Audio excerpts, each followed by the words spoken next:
মাননীয় স্পিকার, কিছুক্ষণ আগে আমাদের সর্বশ্রদ্ধেয় মাননীয় সংসদ আন্দালিব রহমান পার্থ যখন বক্তব্য দিচ্ছিলেন, উনি যখন বললেন যে সংবিধান যারা ছুঁড়ে ফেলতে চায় তাদেরকে স্বাধীনতা বিরোধীর সাথে উনি অ্যালাইন করলেন, ট্যাগ করলেন মাননীয় স্পিকার। এবং তখন ট্রেজারি বেঞ্চের সম্মানিত মাননীয় মন্ত্রী যারা ছিলেন তারা সেটাকে টেবিল চাপড়িয়ে সেটাকে সমর্থন দিলেন। মাননীয় স্পিকার, গণতন্ত্রের জন্য যিনি আপোষহীন লড়াই করে গিয়েছেন বেগম জিয়া, উনি বলেছিলেন যেদিন জনতার সরকার প্রতিষ্ঠিত হবে, যেদিন এই পার্লামেন্ট জনতার সরকারের কাছে যাবে, এদিন এই সংবিধানকে ছুঁড়ে ফেলা হবে। ট্রেজারি বেঞ্চের যে মন্ত্রীরা ছিলেন তারা দীর্ঘদিন, তাদের সারা জীবন তারা বেগম জিয়ার সাথে রাজনীতি করেছেন। এই সংবিধান ছুঁড়ে ফেলার সাথে স্বাধীনতা যুদ্ধাপরাধীর অ্যালাইন করার যেটার হাততালি তারা দিয়েছেন, সেটির মধ্য দিয়ে বেগম জিয়াকে তারা মূলত অপমান করেছেন কিনা তারা সেটা ভেবে দেখবেন। মাননীয় স্পিকার, আমি বক্তব্য দেওয়ার জন্য অনেক কিছু রেডি করে নিয়ে এসেছিলাম।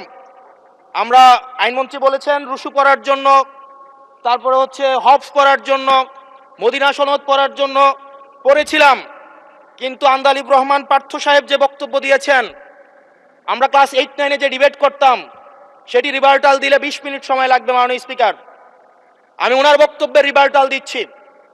উনি বলেছেন যে আমি কোট করছি, উনি বলেছেন ৭২-এর সংবিধানের কিছু কিছু বিষয়কে ওনারা সম্মান দিয়েছেন।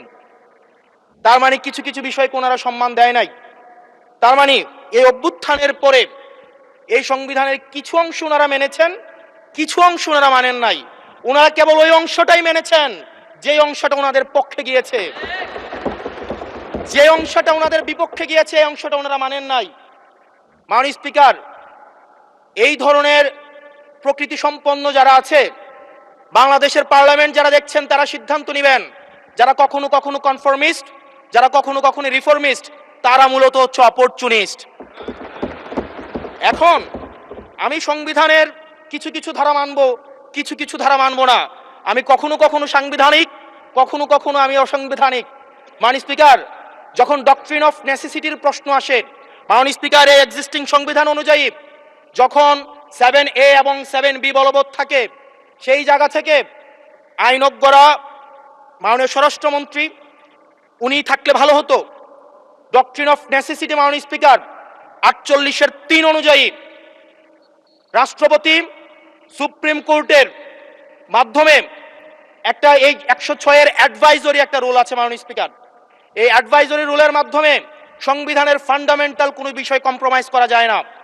মাননীয় স্পিকার, যদি আমি এই সংবিধান মানি তাহলে এই অন্তর্বর্তীকালীন সরকারের বৈধতা প্রশ্নবিদ্ধ হয়। মাননীয় স্পিকার, মাননীয় স্পিকার, যদি এই সংবিধানকে আমি ধারণ করতে চাই, মেনে চলতে চাই, সেদিন 64 বিধি অনুযায়ী অ্যাটর্নি জেনারেল নিয়োগ দেওয়া হয়েছিল 6 আগস্ট।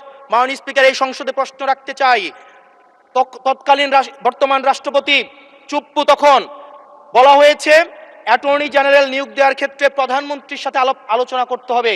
সেদিন কোন প্রধানমন্ত্রীর সাথে আলোচনা করা হয়েছিল সেটা আমাদেরকে অ্যাটর্নি জেনারেল জানাবেন। আমাদেরকে অ্যাটর্নি জেনারেল জানাবেন যেই হিয়ারিংটা হয়েছিল এই হিয়ারিং এ উনি উপস্থিত ছিলেন কিনা।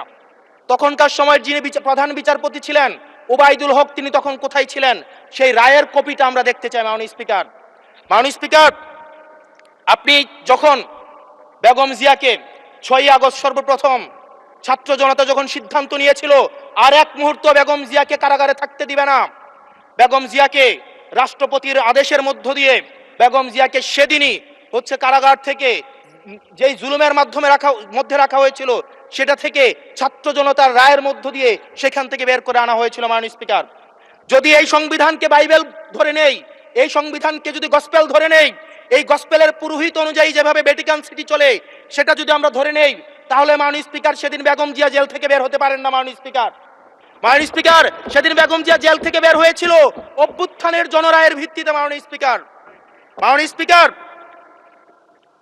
আপনারা বলছেন আপনারা ঠিক সেই জায়গায় আপনারা সংবিধানকে আপনারা মানছেন, যেই যেই জায়গায় সংবিধান থেকে আপনারা বেনিফিটেড হবেন। মাননীয় স্পিকার, গ্রামের ভাষায় কথা আছে, বলতে চাই না, যে গাং পার হইলে মাঝি কুন্দুলা ভাই। ছাত্ররা, আপনাদের নেতা কর্মীরা গত 17 বছর ধান খেতে ঘুমাইতে হয়েছে, ত্যাগ তিতিক্ষার মধ্য দিয়ে যেতে হয়েছে। মহাসচিব কান্না করে বলেছে তাদের নেতা কর্মীরা ঢাকায় এসে রিক্সা চালিয়ে জীবন নির্বাহ করত।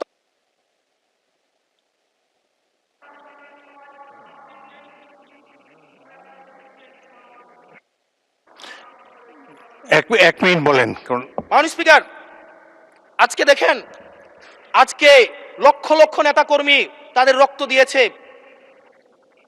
ফ্যাসিবাদ বিরোধী প্রত্যেকটি রাজনৈতিক দল, কোন রাজনৈতিক দলকে বিশেষভাবে আমি আলাদা করতে চাই না, ফ্যাসিবাদ বিরোধী প্রত্যেকটি রাজনৈতিক দলের রক্ত, শ্রম, ঘামের মধ্য দিয়ে এই হাসিনার পতন হয়েছে। এই হাসিনার পতনের পরে যখন জনরায়, মাননীয় স্পিকার, যখন জনরায় কখনো কেতাবের কাছে মাথা নত করে না। এটা ভ্যাটিকান সিটি নয় যে গসপেল অনুযায়ী হচ্ছে দেশ পরিচালিত হবে। 68% জনগণ তারা সিদ্ধান্ত জানিয়ে দিয়েছে এই সংবিধানের যেই বেসিক স্ট্রাকচারাল জায়গায় কোন জায়গাগুলোতে রিফরমেশন আনতে হবে। মাননীয় স্পিকার, আন্দালিব রহমান পার্থ সাহেব বলেছেন যে অর্ডারে নাকি হচ্ছে সংবিধান সংস্কার পরিষদের গঠনটা নাই। উনি যদি একটু পরিশ্রম করতেন, জাস্ট একটা পাতা উল্টাইতেন, একটা পাতা পরেই বলা হয়েছে সংবিধান সংস্কার পরিষদ গঠন যদি হেজযুক্ত। ধন্যবাদ মাননীয় সদস্য, ধন্যবাদ।